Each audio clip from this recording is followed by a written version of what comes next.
On veut faire la guerre, récupérer nos terres et exploiter nos ressources. Et je pense que quand l'économie se portera mieux, on va revoir la condition du soldat. Il faut qu'il vive bien et qu'à sa retraite, il puisse vivre dignement. Voilà, même les questions de logement et tout. In the red dusk of the Sahel, a silent movement stirred. Not an army of conquest, but of conviction. They called it Operation Red Python. In Burkina Faso, men who once tilled the soil now held the line. The Volunteer Defense Forces, ordinary citizens turned guardians, had intercepted a convoy of militants on the outskirts of Canari. What began as a whisper in the dry wind became a roar across the plains. For centuries, Africa had been the hunted. But this time, the hunters were caught. They were carrying medicine, supplies, weapons, yet what they didn't carry was courage. The VDP had no tanks. No foreign sponsors. Only the unshakable belief that their homeland was worth every drop of sweat and blood. If you believe that freedom is not a gift but a duty, stay with this story, like, comment, and subscribe. Because what happened next would challenge the meaning of sovereignty itself. Across the AES alliance, reports confirmed a synchronized counteroffensive. In Mali, AES and national forces neutralized drone control units and foreign instructors, evidence of a silent war stretching far beyond Africa's borders. What the world calls terror cells, the people of Sahel call invaders. Yet behind every victory, one question burns: who supplies the chaos? As Western analysts debate policy papers, African farmers shoot down drones with their own hands. Something deeper is awakening. They came at dawn, moving like shadows beneath the rust-red sky of Canari. Not soldiers of a nation, but messengers of chaos. Their trucks carried boxes of medicine, bandages, and sacks of grain, yet the air reeked of something else, intent. Behind the painted symbols and the prayers whispered into the wind, they hid rifles, wires, and silent poisons meant for the heart of Burkina Faso. They thought the world wasn't watching. They thought the people were asleep. But the land had eyes, and the land remembered. From the villages around Canari, men and women had already answered a call older than any constitution, the call to defend their soil. They called themselves VDP, Volunteers for the Defense of the Fatherland. No ranks, no medals, no salaries. Just courage, pure, unprocessed, untaught courage. In the fields, they had learned to read the silence. They knew the whisper of dust before danger. So when the convoy entered the outskirts of Canari, the red wind rose, and the hunters became the hunted. From behind termite mounds and rock ridges, they appeared, farmers in worn uniforms, holding rifles like extensions of their will. They didn't shout. They didn't pray. They simply acted. A burst of gunfire split the morning, echoing against the dry earth. The convoy stopped. Panic spread like heat. But the VDP moved with the precision of memory. They didn't fight for glory. They fought to end the humiliation that had lasted for generations. Because long before the bullets, there had been a quieter war. The war of neglect, the war of foreign control. The war that told the African farmer he was too small to defend himself. Today, that lie burned in the dust. Reports say the militants, Alaya Set, as they were called, tried to retreat toward the hills. But every road was already closed by the will of the people. In less than an hour, the convoy was surrounded. Boxes of medical supplies were opened, revealing detonators and maps. The enemy's bodies fell among the same fields they had planned to poison. When it ended, there was no celebration, only silence. A silence thick with dignity. One of the VDP, a man named Amadou, sat on a broken crate and whispered.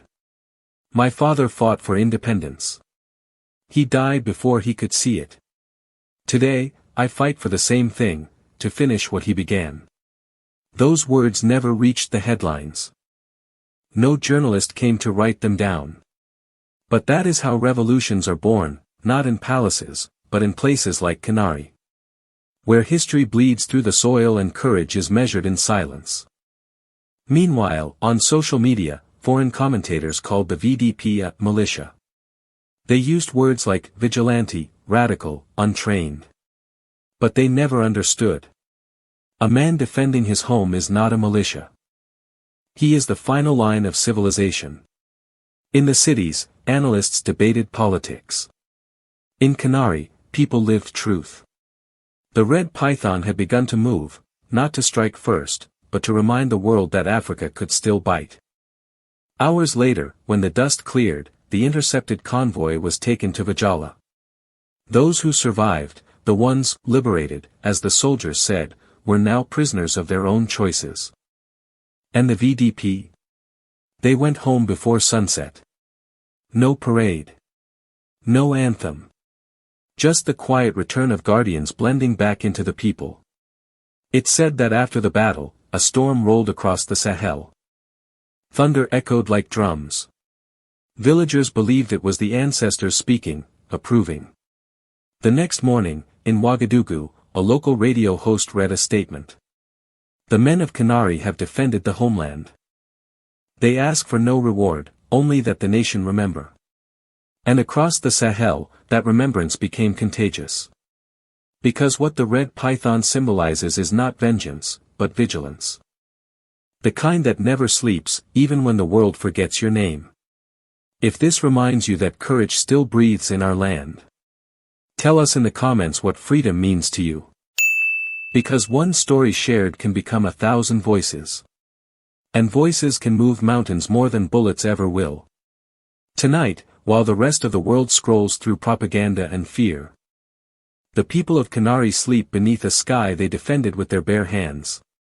And the dust, still red from the dawn before, whispers one truth. Africa is not waiting to be saved. Africa is saving itself. They came back to Kumbri. Not to build, not to heal, but to avenge. The vultures returned, circling low over the broken earth, drawn by the smell of defeat that still lingered from their last humiliation.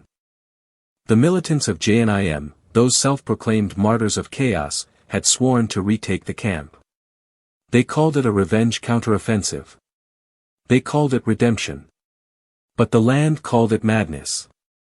Weeks earlier, they had been crushed here, their bodies left to the dust, their shadows feeding the vultures. Now, under a moonless sky, they crawled back through the same fields, hoping to reclaim what was never theirs. Yet something had changed. The silence of Kumbri was no longer emptiness, it was warning. In the command center, the Rapid Intervention Brigade of Burkina Faso had been listening. No speeches, no grandstanding. Only coordinates, whispers, and the sound of resolve. Captain Traore's words were simple. Let them come. The soil will answer for us. When the first shots rang out, they came from nowhere and everywhere. The wind itself seemed to fire back. The ambush was not chaos, it was choreography. Every movement rehearsed in the mind of men who had long stopped fearing death. The militants advanced, chanting, waving flags soaked in illusion. They believed their vengeance was holy. But when the red dawn broke, holiness fled, leaving only smoke. The brigade descended like a storm. In the blinding dust, the earth trembled. The roar of engines, the rattle of rifles, and through it all, the unshakable rhythm of discipline. A battle fought not for conquest, but for reclamation, of dignity, of nation, of self-respect. They called it Operation Red Python's Second Breath. For the world, it was another small headline. For the men of Burkina, it was rebirth. A soldier later said, in that moment, I saw my country rise from the ashes, not through speeches, but through silence and fire. By midday, the counteroffensive was over. The enemy had been liberated, as the official statement read, neutralized, reduced, erased from the terrain. Motorcycles, weapons, and flags were recovered, charred by the sun. And as the bodies were counted, a single vulture landed on a pole, the last to arrive, and the first to leave. But Kumbri was more than a battlefield. It was a mirror. Every man who fought there saw himself reflected, not as a soldier of fortune, but as the last guardian of a dream that began long before him. That is the paradox of this war. Those who came to enslave came for money. Those who stood to defend stood for memory. In Ouagadougou, analysts debated the cost of conflict. In Kumbri, the cost was already paid. In blood. A local villager told the press, "We no longer run when we hear the gunfire. We wait. Because it means our sons are defending us." That statement traveled farther than any missile. If this story reminds you that courage still has a heartbeat in Africa, share your thoughts below, not as witnesses, but as believers. Because belief is what keeps a nation breathing when all else fails. As evening fell, the brigade gathered around the ruins of the old camp. They raised their rifles, not in victory, but in remembrance. The flag fluttered, tattered, smoke-stained, but unfallen. Someone whispered, "Africa does not kneel." Far away. In foreign capitals, experts would dissect this event with charts and jargon. They would say, regional instability, terror resurgence, non-state actors. But none of them would understand what really happened in Kumbri. It wasn't just an operation. It was a sentence written in fire: Burkina Faso will not bow. That night, a strange calm spread across the Sahel. Farmers resumed work, children laughed again. The vultures had fled, not out of fear, but out of respect. Because even nature knows, when men remember who they are, no predator dares to feast. The red python moved again. Silent, coiled beneath the sand. And somewhere beyond the horizon, in Mali, its echo was heard. A promise whispered through the wind. The age of African submission is ending. The sky above Mali was not silent. It hummed, with machines that did not belong to Africa. Somewhere beyond the horizon, unseen hands guided invisible wings. And in the middle of that vastness, a farmer looked up. He was not a soldier, not a spy, just a man tending his field when the hum grew louder. Then came the shadow. A drone, metallic and cold, circling like a vulture made of steel. It was watching. But Africa had learned to watch back. The farmer reached for his old rifle, the same weapon his father once used to hunt for food. He aimed not with technology, but with instinct. And when he pulled the trigger, the sky cracked. The machine fell. Dust rose. And silence reclaimed the air. They say that moment changed everything. The Malian armed forces arrived before sunset. They examined the wreckage, its lenses, its circuits, its markings. It was not a toy of local rebels. It was something else. Something foreign. The soldiers followed the faint signal still pulsing from the wreck. It led them through dry brush and over ridges to a small tent, disguised as a shepherd's camp. Inside, they found the control units, still warm. And the men behind them, not locals. Not rebels, but instructors. Foreign. Western. Silent. They were liberated, as the official report phrased it. Starlink devices, firearms, encrypted radios, all seized. No one would claim them. No flag would mourn them. They were ghosts in a war that the world refused to admit existed. What happened next was swift. AES intelligence teams mapped the signal chain, from drone to satellite to unknown servers. Each node revealed a truth few dared to speak. The war in the Sahel was not only fought with bullets. It was fought with bandwidth. With perception. With control of the narrative itself. In a world where stories decide legitimacy, whoever tells the story controls the truth. And for decades, Africa's story had been told by others, edited, filtered, rewritten. Until now. Because the people who once fought on the ground were learning to fight in the cloud. Every intercepted signal, every exposed operation, every civilian camera that filmed the sky, it all became part of a new resistance, the war for information sovereignty.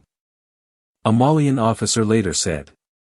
When the drone fell, we realized that we could bring down more than machines. We could bring down illusions. But illusions fight back. The day after the operation, global headlines called it a misunderstanding, an incident of mistaken identity. Some claimed the drone was commercial, others said NGO surveillance. No one mentioned the weapons found beside it. No one mentioned the foreign instructors. Because silence, too, is a weapon. In Bamako, the AES command convened. Maps glowed red in the dim light. Generals spoke softly, calculating patterns. Tracing invisible front lines that ran not through deserts, but through airwaves, through code, through belief. They understood, whoever controls the signal, controls the soul. If this makes you feel that Africa's fight is more than a fight of guns, that it's a battle of truth, share your thoughts below. Because to speak truth aloud is to fight back in the only language power understands. Days later, the intercepted servers went dark. Data wiped. Accounts deleted. Yet even in deletion, there was confession. Someone, somewhere, wanted the traces gone, proof that their hands had touched Sahel's wounds. But the people remembered. The footage spread quietly across networks, not through Western media, but through word of mouth, through encrypted apps, through whispers in markets and mosques. The phrase, "Africa knows," began to trend across local platforms. A slogan born not from propaganda, but awakening. In one village, elders gathered under a baobab tree. They spoke of ancestors who had once seen white sails appear on their shores. Back then, one said, we didn't understand what was coming. Now, we see the same sails, they just fly in the sky instead of the sea. Those words, captured on a phone and uploaded, traveled farther than any drone ever could. The red python had grown larger, no longer just a metaphor of military defiance, but of digital vigilance. Its eyes were everywhere now, not to control, but to witness. Because witnessing is the first step to liberation. Late that night, in Bamako's outskirts, a soldier wrote in his logbook. We are surrounded by shadows. But every time we find the source of a signal, we find the face behind it. And when we see their face, they lose power. That line would never make it to the newspapers, but it would echo. In classrooms, in discussions. In the hearts of those who refuse to forget. The lesson was clear. Technology can enslave, but it can also liberate. A drone may fall, but the truth it reveals cannot be buried. And for the first time in a long time, Africa was not just a receiver of narratives, it was the author. When dawn came again, the same farmer walked across his field. The wreck of the drone still lay half buried in the sand. He didn't touch it. He just nodded, as if greeting an old ghost. Some say he whispered a proverb before leaving. The sky watches, but the earth remembers. And with that, the wind carried his words beyond Mali. Beyond borders. Into a future where sovereignty would mean not just owning the land, but owning the signal that defines it. There is a war the world can see. And there is another, colder one, hidden behind the curtain of headlines. It moves not with tanks, but with transactions. Not with bullets, but with contracts. It does not occupy land, it occupies loyalty. It doesn't need soldiers, it only needs stories. After every counteroffensive, after every victory by the AES forces, something peculiar would happen. Foreign media would flood the airwaves, claiming civilian abuse, democratic crisis, rising instability. The same script, different authors. Different countries, same font. And slowly, the world began to see what Africa had always known. Colonialism never left, it just learned to speak in English, in French, in press releases. Behind every drone, every sanction, every loan labeled as aid, there is a hand signing the same signature. A hand that feeds the chaos, then photographs the ruin it caused. They call it development. But to the people of the Sahel, it feels like déjà vu. The old empire wears a new mask. NGOs, think tanks, consultants. Preaching freedom while drafting dependency. They write reports, they set metrics. And when Africa begins to rise without permission, the invisible hand presses reset. They call it protecting democracy. But democracy cannot exist under occupation, even when the occupier smiles. When AES stood together, Mali, Niger, Burkina, it wasn't just an alliance of armies. It was an act of rebellion against invisibility. A declaration that sovereignty is not granted by recognition, but by resistance. And that's when the hidden hand trembled. Because it realized something terrifying. Africa had remembered itself. Every sanction, every rumor, every diplomatic insult since then has not been punishment for failure. It has been fear of success. Western capitals whisper that the Sahel is unstable. But what is stability to them? A continent quiet enough to mine. Poor enough to borrow. Obedient enough to forget. In the ashes of Kumbri and the silence of Canari, a new order was being born, one that no outsider had designed. Not empire. Not ideology, but equilibrium. The red python had shed its skin. It was no longer a symbol of retaliation, but revelation. The real enemy was never the militant or the rebel. It was the system that created them. The architecture of dependency built over centuries. Redecorated with modern slogans.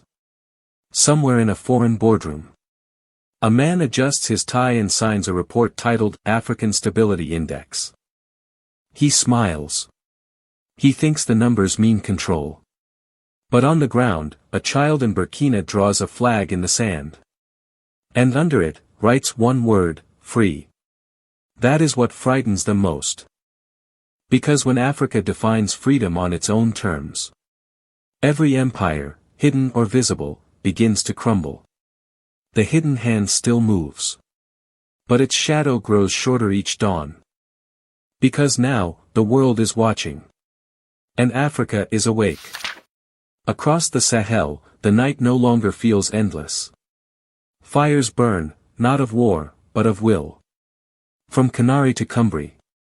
From the fields of Mali to the valleys of Niger. A single flame now travels hand to hand, sovereignty. It is not a word written in treaties or typed in reports. It is written in the pulse of people who refuse to kneel. For centuries, Africa was told to wait.